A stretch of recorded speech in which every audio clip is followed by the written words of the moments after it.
the Baton Show with me, David Plumoff. On today's show, I am joined by Matt Blyton. Matt has been a staple player and coach of the Baton scene, both here and abroad, for over 40 years. Matt continues to be a voice of experience and Baton expertise in today's game, and it's with pleasure that I welcome him to today's interview. Hello, Matt. Hi, hello there, Dave. That's a nice intro, apart from the 40 years. I can't believe I'm that old. Yeah, I know that. I'm surprised at that, actually. I thought you. I did start very young, mind. No, that's great. So let's just begin then with your journey in the sport. Then let's just talk about how you got involved in the sport, how old you were, and mainly your reasons for joining and playing. Yeah, okay. So I got involved purely by accident. I was 14, coming on 15 at the time. It was a holiday. I went up to the local golf driving range with my next door neighbour, and it was part of a sporting complex. They had bowls and crazy golf and squash courts and baton pitches. And whilst I was waiting to hand in my empty basket of balls at the end of playing golf, there was this woman standing there with the ball, and I sort of said, "Oh, what are they?" And she explained, said, "You're welcome to come and have a game." And I went down and had about 2 hours and just became absolutely hooked. And I've always been a keen sportsman, but never particularly strong at my favourite sports like football and cricket. Played a lot of basketball, but suddenly this was an opportunity for a competitive sport that was very different. I was also a chess player, actually, and I think there's quite a lot of similarities between sort of chess and baton, because it's such a thinking game. Yeah, absolutely. So when you first started, then was it a club that was there that you saw, or was it just some people? Yeah, no, it was quite a big club. It was called the Olympic Baton Club in Swanley in Kent, which is where I grew up. So right on the outskirts of London, northwest Kent, and obviously Kent. Even back then, because that would have been round about the turn of 1979, 1980, even then there was quite a big Kent league. So there was plenty of activity going on, and I just joined that club the following season. I can remember playing my first ever competition and being totally wowed by it, because it was 1980, and we used to have this massive season opener at Towlands Equestrian Centre in Braintree. And at one stage it got so big that they had to limit the competition to I think it was probably something like 156 teams or something. And it was absolutely massive. And I can remember going up there in February and playing indoors in this event that had over 100 teams and thinking, wow. I mean, I soon realised they weren't all competitions like that, but it was a good start. Yeah. So when you went to that competition, as you said, you were like wowed by it. And were you already hooked at that stage? Were you already in a position where you were like, I want to improve at this sport? This is something that I'm going to stick at. Yes, I was. I mean, I very quickly realised this was something that I not only really enjoyed doing, but I could see an opportunity for success. I mean, within literally a few months of joining the club, I was playing reasonably well. People were telling me I was a bit of a natural, although I don't really believe in such things, but they were saying that I was a bit of a natural in it. I was beating the club president and all this sort of stuff, and I just thought, yeah, this is something I could really get into. And I can remember looking at there was a little tiny little booklet this sort of size from the Kent Baton Association. It was called the South East Region at that point, with all their fixtures in. And it included national fixtures in all these places like Nottingham and Coventry. And I was thinking, because I hadn't travelled very much, I mean, I was only 15, thinking, wow, there's all these things that you can go to all around the country. I was really quite excited about it. So I just took it up, and the rest, as they say, is history, 40 years later. Yeah, absolutely. I think we all, it's funny, actually, every person that kind of comes on my show or that I talk to in general, it is very much play it and hooked on it. It's very rarely a sport where people play it, leave it, don't ever care about it, and say, "Oh, I played this once." It's something that people seem to play, and literally straight away they're hooked on it, and they get influenced by like watching other players, and I think that's the beauty of our sport. Yeah, I would agree with that. I mean, I think there's probably three routes in. There's those whose parents or family members play and they sort of watch it and get sort of dragged in. I think there's quite a large proportion of players, more leisure social players, that that have come across it, particularly in France, particularly on campsites. Maybe they bought a set of leisure ball and then they come across a club and they pick it up later. But I think the people that you're talking about that come across it and immediately are hooked and that then really dedicate themselves are the ones that are ambitious and then end up going on and qualifying for national or even international honours. Yeah. So you said then about you were like 14, 15 years old at the time when you saw the booklet and you wanted to go travel. How did you manage that then? Just did your parents play it or No. was it something that you were completely independent with it? Yeah, totally. I mean, my background was that my dad didn't drive for a start. He was disabled, and there wasn't a lot of money around. And I've got a younger brother, and my mum taking me off to loads of competitions was not going to be that easy. I mean, she did to a certain extent. I basically got known by hitching lifts with people to competitions in Kent. If I didn't have a team, I would go to the competition and get there early and put my name down and say I'm a spare player. And actually, I ended up playing in quite a number of competitions and doing pretty well in them in that route. And then as a result of that, you then get asked by people, and there were some strong people in that region at that time. You know, some of whom are still around, like Brady and Barry and Matt Horrigan. They weren't actually in the club that I used to go down and join, but they were in that region. So, eventually you get people that say, well, I'll come and pick you up. And I used to walk to the big roundabout near the M25 and the A20 and the A2 and wait to be picked up to go on competitions. And I just played every competition I possibly could. And that's how I got into some quite nice teams. That's brilliant. That's amazing stories, really, because for us, the modern people that, me and like the under 30s, my age and under, we've had it so much where a lot of it's been done through like the internet or, everything's pre-done. Like all tournaments are, it's very rare that you turn up and play now. Everything's predetermined. So back then, I'm assuming that a lot of tournaments were, there's a tournament on this day, you turn up with your team, and then they sort out the organisation there and then. Yeah, to a large extent, and it was much, much more back in the sort of the early days that I played in the 80s. It was much more common to have leagues and knockout, and then a plate competition. I mean, that was the typical format, and it was all done by paper, of course. No laptops and stuff. But I think looking back and reminiscing a little bit, I think it was in some ways it was a bit easier to get recognised by just turning up and just playing with people and getting your name out there.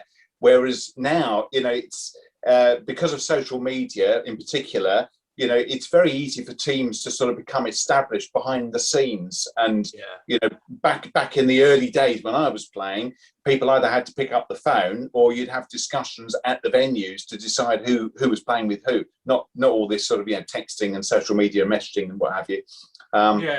No, I agree with that, because I think one of the things that our young espoirs probably have the biggest problem with is that step from playing with each other to then playing adults. And as I know, I've got my team established, and most people do. Like you play a lot with Lee Edgar, don't you, and things like that. We all have our kind of like nucleus of teams, and I think when they come into it, they don't really see a way of playing in the adult game, and sometimes they drop out. So maybe if we had that same scenario back in your day, it wouldn't have happened. They'd have just turned up, found a team, played a game, enjoyed it, get their name out there. Where now it's all done, like you say, behind the scenes. Yeah, and I mean, I know probably you're going to want to talk a bit later about things like selection, but this is one of the reasons why I'm a real advocate of selection with our youth and our espoirs, because otherwise it all comes down to sort of good fortune and those that have got the opportunity or geographically live in the right place. Now, you've heard that I started off in Kent. I played a lot in London as well, and that was the centre of the ball universe back in the 80s and probably early 90s. But for the last however many years, I've lived up in the northern region. I'm in the north of the northern region. And if you go between where I live up to Scotland, which is still another 250 miles, there's not a single club. So I'm right on the extremities. So I know how hard it is for me to get to competitions down in the south. For me to drive to London, for example, you're talking a good 5 hours.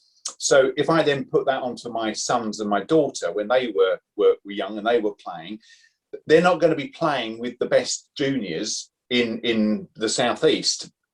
Geographically, they are so disadvantaged. There needs to be a selection and a squad system to give people like that a chance. And it goes exactly the same, I would say, at Espoirs level, when some of them are off at universities, they haven't got very much money, they haven't got cars. How are they going to be able to turn up to loads of competitions and form the right teams without a bit of help? I mean, if there were thousands and thousands and thousands of players, we wouldn't need it. No. But there's 100 or so juniors. We need selection and a squad system to make it fair. Yeah, no, that's cool. We will get on to that later. That is something I want to talk to you about. So when you were younger and you were playing in these tournaments, who were your biggest influencers? Who were the people that you looked up to, that you thought, blimey, I want to be as good as them, or I want to be, like them in the sport? Well, there was a real strong rivalry between probably the two best clubs at the time. And I had a foot in both doors, and that was the Wheat Chief at Chatham in Kent, that then eventually went on and became the Black Lion and had people like Bruno. So back then it was people like Scouse Dave and Morton that ran the pub, and Phil Bradshaw, and there were quite a lot of strong players. And then Norfolk Square, if you probably have heard them in the folklore of this country's pétanque history, but they were based in London. They were predominantly, French chefs and French expats living over here, and they had some fantastic players. That's where people like Michel Hocastagnou and Richard Elvin and Sylvain Borsy came from. And for me, the people I really looked up to were some of the French people in that club, particularly Sylvain, and he had a shooter called Jean Burrell. And I was really lucky because one day, literally turning up a tournament without a team, put my name forward, they turned up. Their third didn't, a guy called Alain, and they turned around and said, would I play? And they'd already sort of clocked me from tournaments, and we won the event. Oh, wow. And that was my start of being part of Norfolk Square. Now, there were a few other English players in Norfolk Square. The key ones were the Scots, so Barry, Diane, Claire and Nikki, and I looked up to them, particularly Barry, who I thought was a magnificent player, and Simon Bird, and in fact it was Simon and Barry that was my breakthrough team in 1985, and there was a brilliant guy called Doug Curtis, and he was an absolute gem. Tiny little guy, tactical genius. He lives down in the Provence now, but I played a lot of ball with Doug. So yeah, they were the role models I looked up to, I guess. Yeah, and well, most of those that you've mentioned now either still play or unfortunately have left us, which is obviously always something that happens in our sport, because as we all know, it's one of those sports that you play until you basically die, don't you? Let's be honest. So when did you start to realise then that you had the game or the team to challenge for playing in a Worlds or Euros? I think it was probably 1985, and I had a real stroke of good fortune because. How long had you been playing then? How old were you? 5 years, oh, wow. and probably 4 of those seriously. Yeah. As a sort of older teenager, I mean, I can remember, during my exam years, my A-level years, I used to come home every single day, have a drink, go to the back of the garage where there was a bit of rough ground, and I would just shoot and point hundreds of balls every single night, whatever the weather. And I did that 5 days a week for a couple of years. Had no internet back then. No, exactly. And guess what? You become quite good when you put that dedication in, because that's what it's about, isn't it? Yeah. So in 1985, I'd just broken into the Norfolk Square group, and Simon and Barry had qualified for the North Sea tournament in Gothenburg in Sweden, and I never ever got to the bottom of it, and I didn't particularly need to worry about why. But their third, a guy called Big Alain, I can't remember his surname, basically wouldn't travel. Oh, there was rumours to do with something to do with not having done national service in France. So they turned around and said, would I like to go to Gothenburg with them? So I thought, yeah, that sounds quite nice. yeah, So nice. that was my first international. Thoroughly enjoyed it, absolutely loved it. And then the following year, we qualified again, and we also won the British Championships in Lowestoft. Over 120 teams, and we played all the top teams. You know, it was one of those classic games where, you know, it's like, I hope we don't get them in the last 32, and we got them. I hope we don't get them in the last 16, and we got them right the way up to the final. Won the final, and I can remember coming back thinking, Jesus, I'm part of the British champions, and I've played in 2 internationals, and I mean the reward for winning that, Dave, which shows sadly how times haven't sort of kept up, I suppose.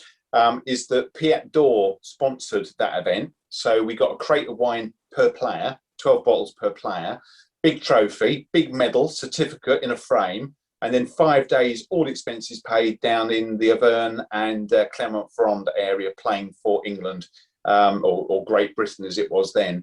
And that was the prize for being the British champions. It's unbelievable. Why do you think? Yeah, that is amazing. Why do you think that's so different today? Then is it literally a case of sponsorship? Was there just? I don't like to say that it was better or worse than what it is now, but it was there less? Was there less tournaments? Was that why? Was there more? Was that what it was? So there was easier for. I always think, Dave, it's really hard to compare one time with another. Absolutely, and try and come up with direct conclusions. It's a bit like, you know, were the footballers in the 50s, 60s with the heavier ball better than those now with the lighter ball? You know, yeah. You can't really compare. That things have evolved. I mean, there were some things without a doubt that helped back then. There seemed to be a lot more sponsor involvement, and particularly with French firms. So there was probably more money to splash around, you know, as firms like Baton, Water, Evian, Piet d'Or, Pernod Ricard, they invested. So we had big tournaments where they put, I mean, I can remember traveling down to Sheffield, probably round about 1988, 89, for £1,000 classic, and I was playing with Bruno and Phil Bradshaw, which was probably my favourite team actually, and we won that event, and we were given £1,000 cash in an envelope in the pub, you know, and you know that was partly down to sponsorship. I think there were probably fewer tournaments, but there were definitely more people playing, and I think. I mean, again, it's a hunch. I think the way in which the sport has evolved at the top end over the last sort of dozen or so years hasn't helped. It's lost the incentive for a lot of teams to go to, you know, the qualifiers, the squad selection systems to try and get to the top, because the prizes have been reduced so much. You know, I'm not talking about cash prizes, but you know, back in play for, yeah, back in the day. 8 teams qualified for the North Sea tournament, and the top 2 went to the World Championships. You know, whereas now you've got to get into a squad to see if you can be selected, and it's one team that goes, and there is no North Sea Championships. So you know that doesn't help. But I think it's a combination of factors. You know, there's a lot of other competing sports. You know, you've mentioned it yourself: social media. You know, gaming. There's so many more things to occupy us. Yeah, you are right there. That's very true. There is so many more things for us to do. One thing that I've always admired about, you know, back in the day, I don't, you know, like you say, we can't compare eras. Who was good, who was bad. It was a different type of game to what it is today. I think the problem, money side of things, is there's so many more trips now in terms of European and world. Like you've got the doubles, the singles, the mixed. Back then, I'm assuming it was just the World Championships and 2 teams went. Yeah, absolutely. It was. First of all, it was Great Britain. It wasn't England, Scotland, Wales, and not that I'm saying that was the right thing, but it was. And it was 2 teams, and it was 2 triple teams, and it wasn't teams of 4. I mean, personally, I think that the whole way in which we organise events with teams of 4 for qualification is wrong. You know, who wants to go and have a long journey somewhere to potentially sit on the bench and watch their team play? You know, I don't see why we do that. I think, you know, 4ths can be brought in at a later stage. I'm in favour of a 4-man team in the triples events, in the internationals, but not in all the qualifications. And then I think it was such a damaging step when the sport sort of went single sex. And now you're right. There's just like, there's doubles, there's mixed doubles, there's singles, there's the triples, there's the team. There's so many overseas trips. Yeah. And it's expensive, of course. That's what I mean. And I think like maybe when during the 90s and the 80s, that sponsorship money went a long way, where now if you've got that same amount of money today, it has to go to, like we said, about 10 different tournaments and 10 different, and it's a lot more expensive, I assume, today to travel and to get to where you want to go. It's just a sign of the times, and it's unfortunate, really. It really is, because I do look back in envy in some ways when I speak to Barry Wing and Matt Horrigan and all you guys about, you turn up to a tournament, be 100 odd teams at every event, at every Grand Prix. You'd have a Grand Prix series. Yeah. And I remember I did play in a Grand Prix series in 2006, I think it was. And I remember playing, and there was nearly 100 teams at each one. And that was only 15 years ago. Yeah. So it has declined quite rapidly in a short space of time. Yeah, it has. I mean, I don't think that the standard at the very top end has declined massively. I think we've got some very strong top players, but the breadth of, the number of good teams, that has definitely gone right down. And I think quite a key part to it, Dave, was that the federation at the time, the BPA, and then it became the BPF. I mean, they got money from the Sports Council. So when I was first playing, there was a headquarters and there was an administrator, part-time administrator, David Kimpton. I think he was the second one, actually. And he was paid to be an employee for the sport. And so, based up in Coventry, that was the headquarters for quite a long time. So there was just more money coming in. And now, the federation, Baton England, has to generate all its own income. Yeah, it's very unfortunate in that respect. So do you have any ideas with that? We can move on to that now. Do you have any ideas of, well, you might not have anything, you might have something that you want to say. Do you think there's something that you're smirking? You've got loads to say, haven't you, Matt? Yeah, I could talk till the cows come out. How long we got? Look, it's going to be difficult, because you're always up against so many other sports and opportunities. But if we want to grow the sport at grassroots, then there needs to be a real clear strategy around professionalizing the sport, and giving it a very, very good image. Because if it's just seen as a sort of it's an activity that you can do whilst you're having a pint and a fag. And don't get me wrong, I've enjoyed both over the years. And people aren't very smart. And for the bystander, you've got no idea who's on which team. Then actually, you're not selling the sport. So there needs to be a real clear, for me, there needs to be a real clear sort of campaign PR exercise where every opportunity, the professional side of the sport is shared. And that's why, things like, the Baton show, This is Baton, these sort of more high-end apps that are being developed, they're all good things because they promote the sport in a good way. That's one thing. Youth, there needs to be a schools program. There needs to be a really concerted effort in generating interest amongst the young people.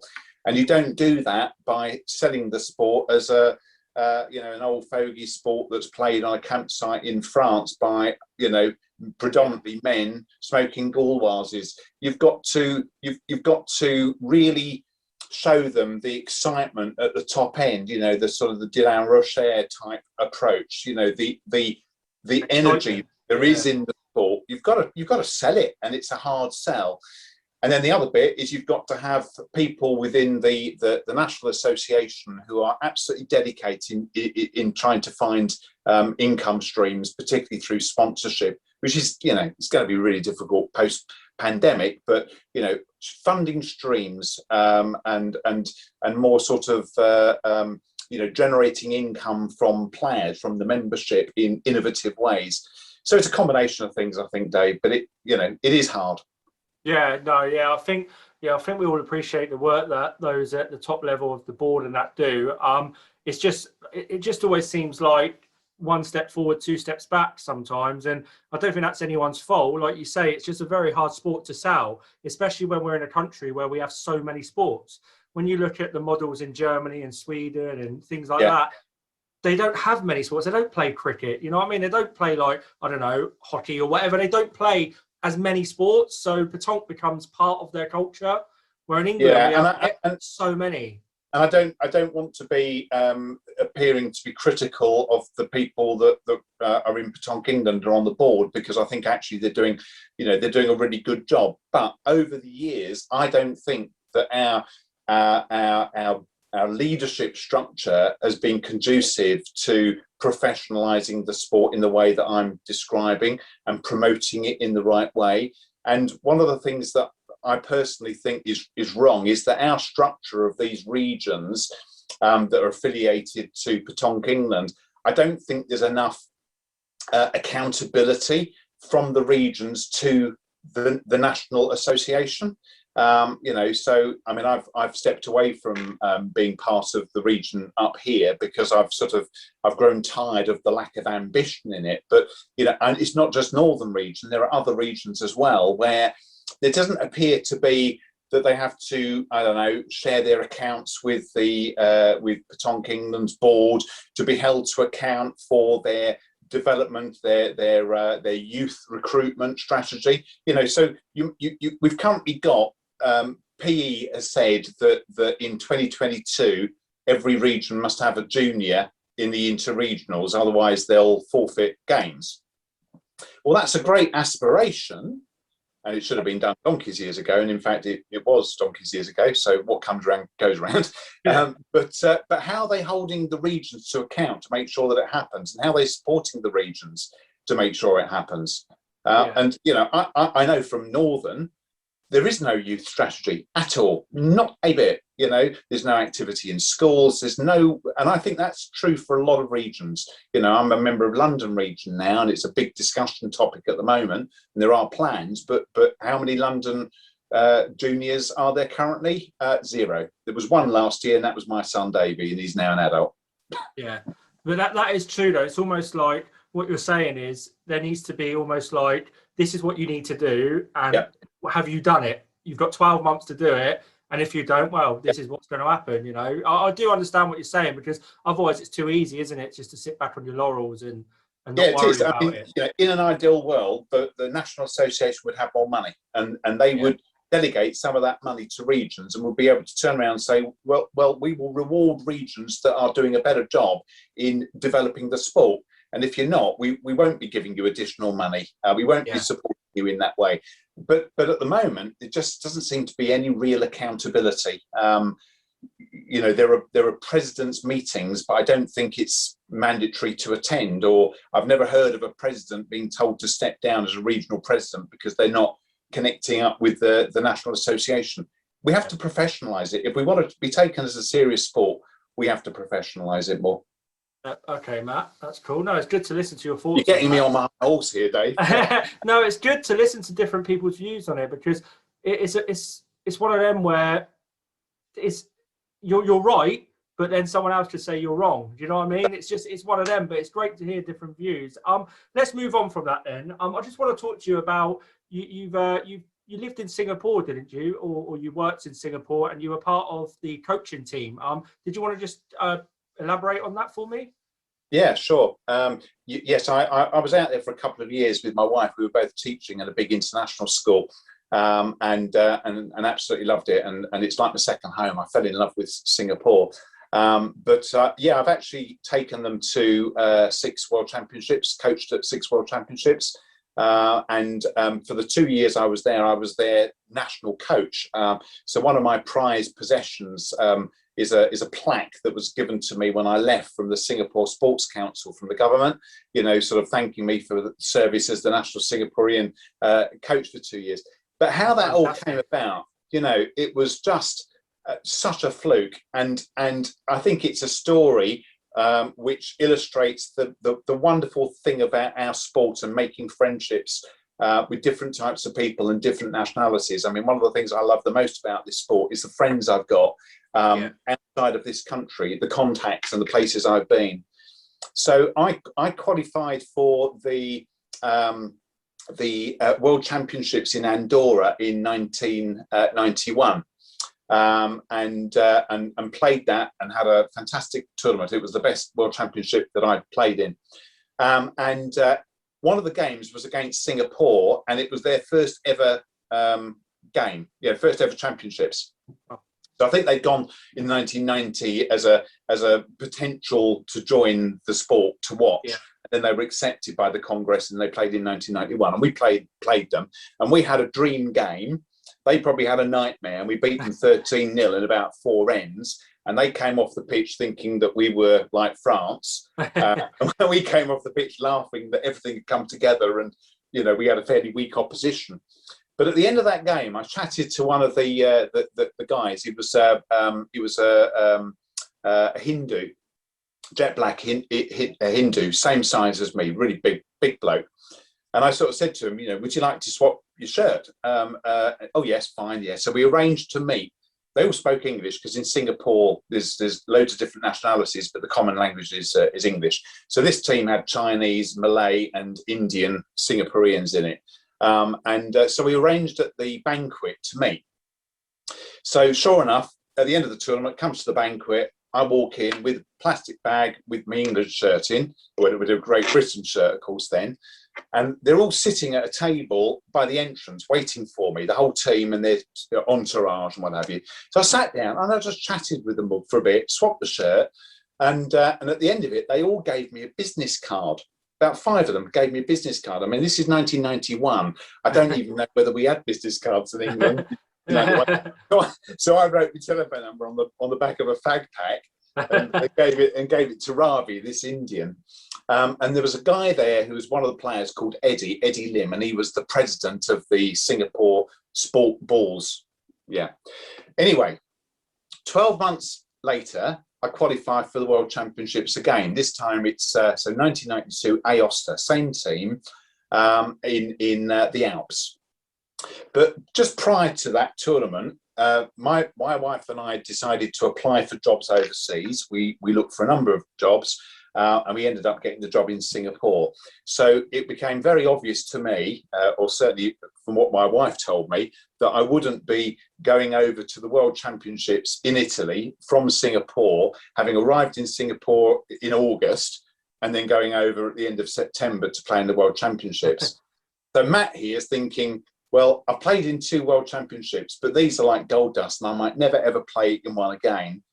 I've got to play, but how am I going to work this one out? Yeah. And on one particular sleepless night, I woke up and suddenly thought, I know, I've got cards with some telephone numbers. And I dug them out and I rang in the middle of the night, which of course was mid-morning work hours in Singapore, Eddie Lim. And without knowing it, Eddie worked for Air France. I rang him at work on his mobile, and by the end of the call, not only was he delighted to know that I was coming over to Singapore to live for a 2-year contract, but he booked me onto flights with the Singapore team and said that they would pay my flights over to Aosta via France so long as I coached them. Because you see, he thought that we were brilliant because we beat them 13-0 in the World Championships. And that's basically, and it happened. That's exactly what I did. I travelled with them, went off, played for Great Britain, travelled back with them, and then coached them for 2 years, and then took them to championships right the way up to the last one was 2006. And even 3 or 4 years ago, they asked me to go out and do some more coaching with their younger players. So I went out and sort of relived the old times. So it's a great wow. play. Yeah. That's fantastic, man. So, like you say, you do build those friendships, don't you, through this sport. It's fantastic. That's one thing that I always say about Baton is you just, when you're traveling around and playing in these big tournaments or little tournaments or whatever, twin-ins, you just build such a great friendship with people, different cultures, different nationalities. And like for yourself, that chance meeting in that championships, beating them 13-0, just opened up the gates for you. Yeah, definitely, and I've tried to do that all the way through my playing, my playing, and I've got some really close friends. So, I've got a very close friend in Germany who's a good player who's been over here a few times, called Alex Bauer, and a really good friend in Jana from Slovakia who ran all the Slovakian training camps for youth. And we're determined that we're going to play tournaments together. When the opportunity to arise to travel again, and the first one we've got lined up is a big tournament in Ukraine, and I am so excited about that, because that's not something that you can do unless you've got these contacts. So I would say to anyone playing, particularly if they're lucky enough to play at international level, build your friendships with people from overseas, because you never know when it might come in handy and what doors it might open.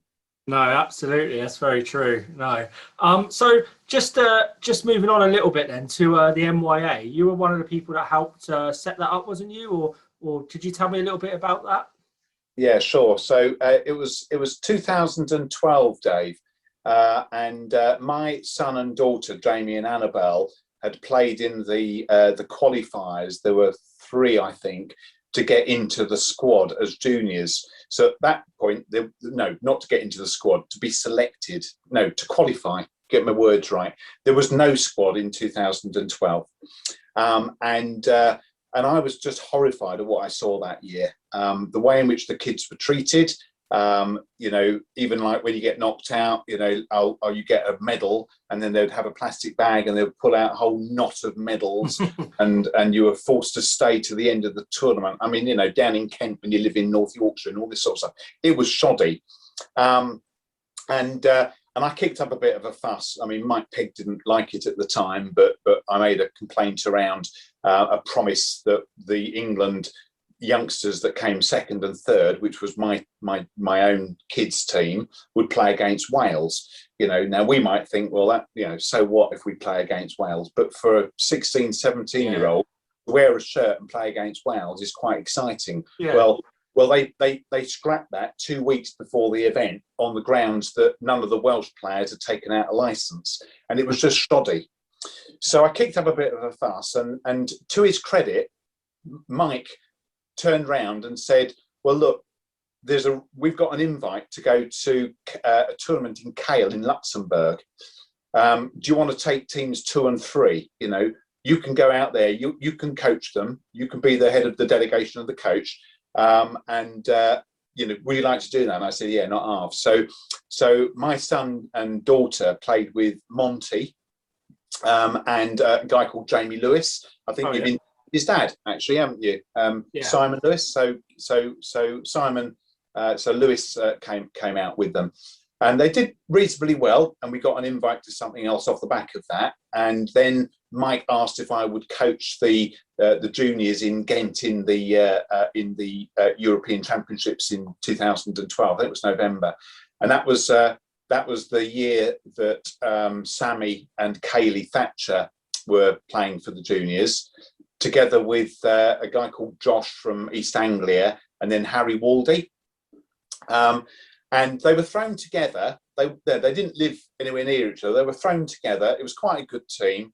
I coached them, and they did pretty well. And we got to the final of the Nations Cup, and it was the first time Mike Pegg had ever walked out to a flag ceremony, and he was dead chuffed with it all. And at the end of it all, he sort of said, that's been really good, Matt. Would you consider doing it again next year? And I said yes, but on one condition. And my condition was you allow me to establish a selection and a squad system, because that team did well, but they weren't necessarily the best 4 players. They weren't necessarily well prepared. And I think had they have been, they'd have won that final, or they would have not even have been in the Coupe de Nation. They would have been in the main tournament. So that's how the squads started. And it comes back to what I was saying earlier. What I wanted was no disadvantage due to geography or not having parents that didn't play the sport. I wanted it to be an open process where we did some structured coaching, and then we actually put in a squad, which at the time was called the NJS, the National Junior Squad. So I set that up. I had people like Phil Balder helping me. I got Claire Scott involved, or Claire White involved, and then a few years after that, Tony Gates got involved, and obviously she's taken it on, and it's got better and bigger under her leadership. But But yeah, I mean, I set that up back in 2013, really, because there was no structure at all for our youngsters. It's better, but it's still not as good as it needs to be. Yeah, but it's that start, isn't it? At least you got yourself into the position to put it out there. I think that's a lot of things that we don't do in this sport. Is we seem to have ideas, but we never go with them. That's something that I always find with a lot of people. But no, fair plays to you, Matt, for getting that sorted. And as you said, it's definitely developed. And in your opinion, it's not quite where you think it should be, but at least it's there. At least it's given people an opportunity, and like you say, that geographical. And as I've said to you in this interview, Dave, I've had some real lucky breaks in this sport. I've had a lot of good stuff that's come out, and I'm really keen to put something back in. And for me, the National Youth Squad was a way of putting something back in from all of the trips that I'd been on, from quite an early age. And, when I look at my accomplishments in the sport, and I have played in quite a number of internationals, if someone were to say, what one moment do you cherish the most, which one trophy would you keep on top of all the others, it would be the runners-up trophy that we got in Thailand as a national junior squad, where we ultimately lost out to Chinese Taipei, sadly, but we beat in the semi-finals a very, very good Italy team that had creamed us in the Swiss rounds in the earlier stages. But we became stronger and stronger and stronger in that tournament. And, to have a group of youngsters, the other side of the world, medaling, going on the podium, it was the best experience I've ever had in the sport. And I wasn't playing. Oh, fantastic, Matt. That is absolutely fantastic. So what about formats then? What do you have any views on how we do the system at the moment in the adult? So moving on from the juniors, what about the adult way it's done? Do you have any views on that? There's a competition format. It probably won't surprise you, Dave, to know that I've got very strong views about competition formats. I think, first of all, the format has got to suit the occasion. It shouldn't be one format. It's what type of an event have you got? For me, the simplest but worst format is snake. I hate snake with a vengeance, but if you want to run a tournament where you're encouraging new people to play, then actually snake is great, because you're going to get people winning prizes without necessarily being the best teams. Yeah. But we are lazy in this country. We have far too many tournaments that are run with the least amount of thought, and snake is the least amount of thought. Because it just generates itself and people can run the competition itself. It doesn't need an organizer. For me, in terms of pressure at the top, you can't beat leagues and knockout. If you know that if you're going to lose a game, that's your end of the tournament, that really makes you focus and concentrate. But then you put into the mix, lots of travel. You've got to have something to travel for. No one wants to go the length and breadth of the country to maybe, find that you get a bye in your league, play 2 games, then play a knockout against one of the best teams, have a bad game, lose 3 games, that's it. So one of the things that I don't think we do enough is playing tournaments that will replicate championship events, and tournaments that will replicate that sort of French feel of, you start late, you have a nice long lunch break, and then you might still be playing at midnight, 1 o'clock in the morning, and then you might have to be out again at 8 o'clock in the morning the next day. And we don't really run many like that. So one of the things that I've tried to do in recent years is try and replicate a little bit of that type of a format, which is why I got involved in setting up the original Le British Open, and the idea of saying, how can we create an event where it's not going to be too expensive for people to come, but we have to stay overnight. So I didn't want it to be all day Saturday and all day Sunday, because then you've got to have Friday night for long distance travellers. Let's start afternoon on Saturday, and let's run it into the evening and have it as a bit of a festival in the evening with floodlights and food and music and that sort of stuff. Make sure that everyone is still in the tournament at the end of Saturday. So 3 rounds of Swiss, and then, shooting competitions and things like that. Next day, 2 more rounds of Swiss, and then into 3 different standard tournament. Everybody gets 6 games. We play till late at night, a bit more of a festival. I mean, you've got to have the weather for it, of course. We don't have the weather for it. But for me, we don't do enough of those type of events. I'd love to see events advertised to start at 4 o'clock in the afternoon that will run right the way through till the early hours of the morning and then finish off on Sunday morning. That would be quite revolutionary, wouldn't it? Yeah, I think what we've got to also do is know our audience, because a lot of the time, a lot of people in this country, you know, you're alluding to finishing later, but people want to. I find this mind-boggling personally. It's my personal issue that you'll openly pay to play in a tournament, but don't want to go home till late. You want to be home by 5. Mine boggles me. If I'm going to a tournament, I don't care if I finish at 10 o'clock at night, or, you know, to me, that's why I've gone to the tournament, to play in it. And if it means I've got to get home at 10 o'clock, then so be it, because I'm making the decision. We always seem to think, oh, but people need to be home by 5. And it's like, well, if they want to be home by 5, then don't play. Do you know what I mean? That's just my opinion. Yeah, I can totally see that. I suppose the flip side of that is that it's got to be worth playing for. And in this country, too many times I've had to stay at tournaments that I think have been really poorly organised to play a game that's a complete dead rubber. You know, because it's a snake system, and you've got to play to see whether or not you come 6th or 7th. And if you don't, and if you leave, you're going to let down. You know, for me, that's the worst part of it. Keeping, you know, if we want to promote the sport, if we want new people to come to the sport, for me, it's not very attractive to say, well, you can pay £3 and play loads and loads of games from 9 o'clock in the morning until 6 o'clock at night, and there's not very many prizes. You know, it's even golf is quicker than that. Yeah.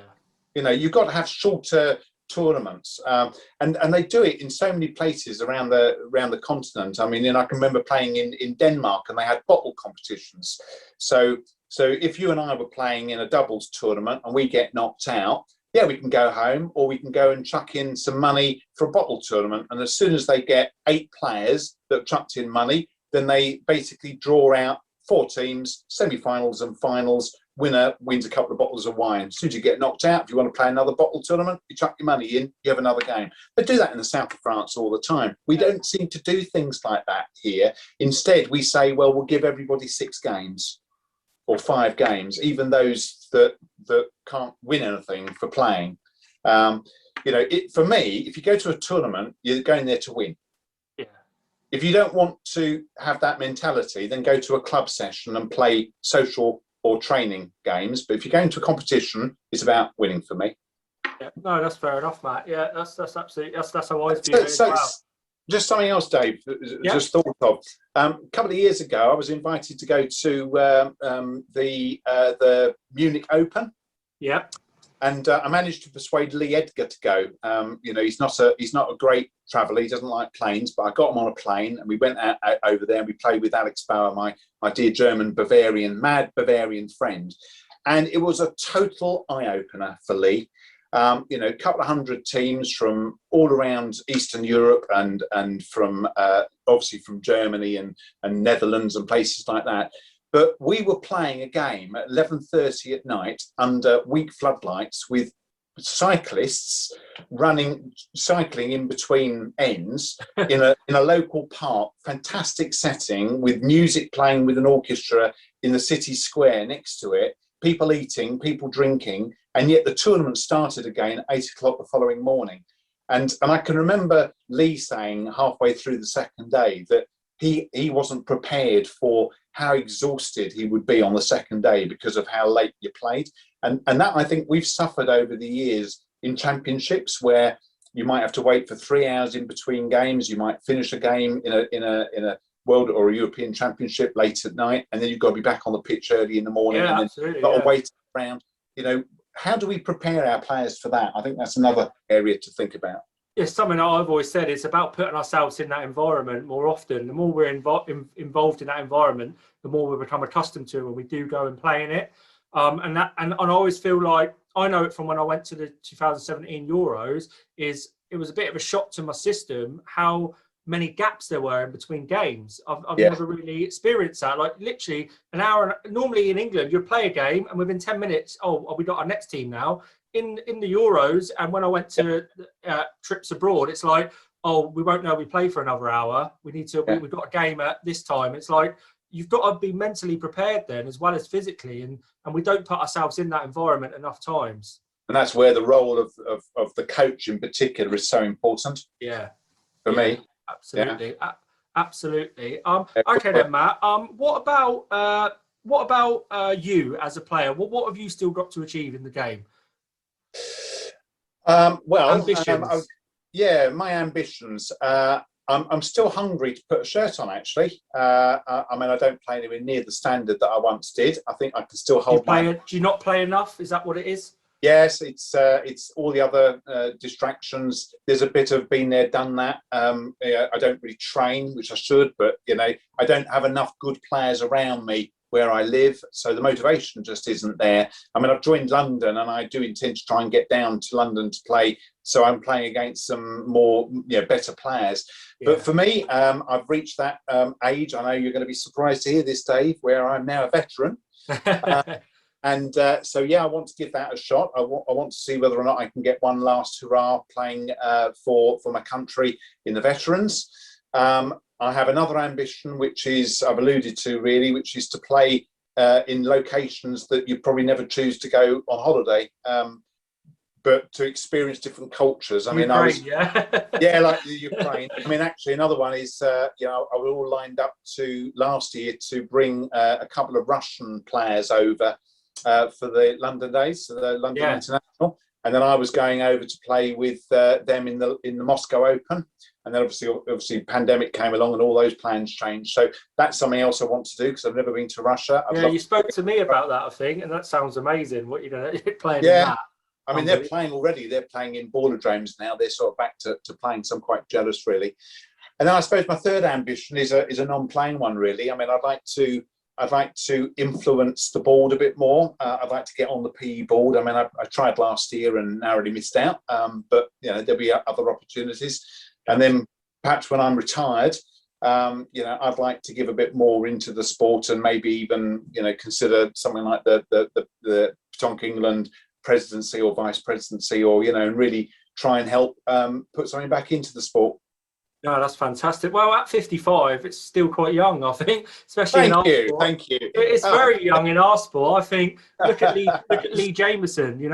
Up until he was 70, he was still one of the best players in the country. So, but obviously, he put a lot of dedication and time into it. And like you were saying, you just haven't, where you live. Talking about that geographical side of things again, the standard probably just isn't at the right level for you to have that motivation. But I think joining London will really help you, I think, overall. Yeah, I hope so. I hope we can get back to things like the interregionals, because that would be nice to play with a region that can actually compete at the top end of the table. I've been playing for Northern, and they sort of a bit of a yo-yo team region, as you know.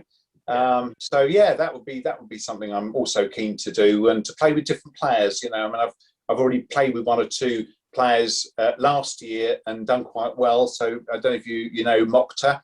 Mokhtar, from Nottingham. Played a couple of tournaments with Mokhtar up in the north that were run by the This Is Baton, and won them both, and loved playing with Mokhtar. I thought, here's someone I could work with. So I still think I can point to a very good standard. I saw it firsthand, didn't I? We played together in the Meadow doubles, and I think you rarely that game against me and Scott played like the worst you'll ever see anyone play. But you and Matt Oregon had like a rolling back the ears game, didn't you? It was literally singles. It was a good game.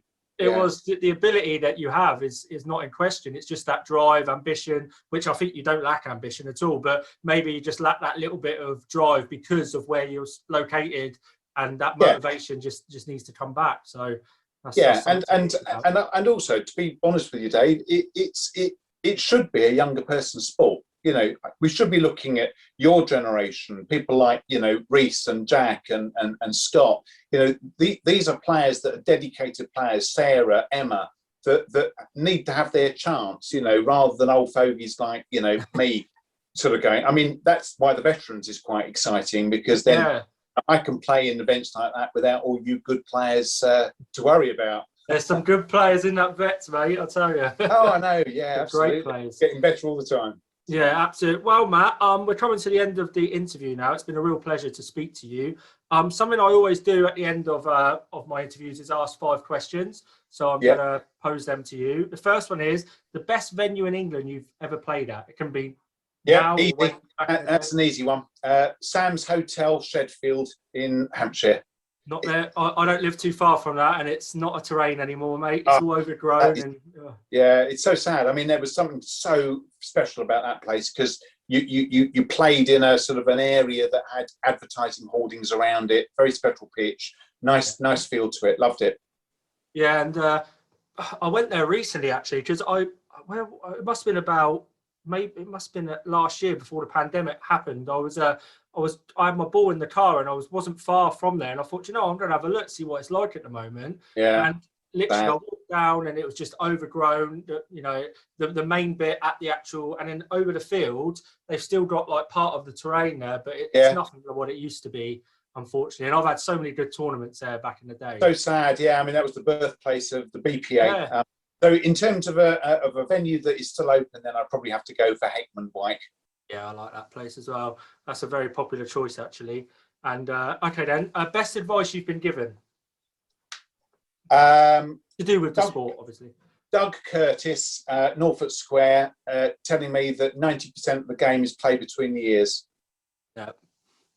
More of us need to know about that. So, no, very true. Okay, then, the third one in. Who is your favourite doubles partner to play with? Oh, that's easy. Andy Allen. Now you won't know Andy, but Andy Allen was my best friend at school. So we went all the way through secondary school together.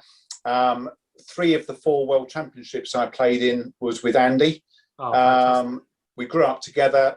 He now lives in Australia. He married an Australian, so I don't see him, but I keep in touch with him fairly regularly. And sometimes we went through an entire game without even speaking to each other. We just knew exactly each other's games inside out. Good friend, great player. Great answer, Matt. That's a great answer. Okay, then the biggest competition you've won.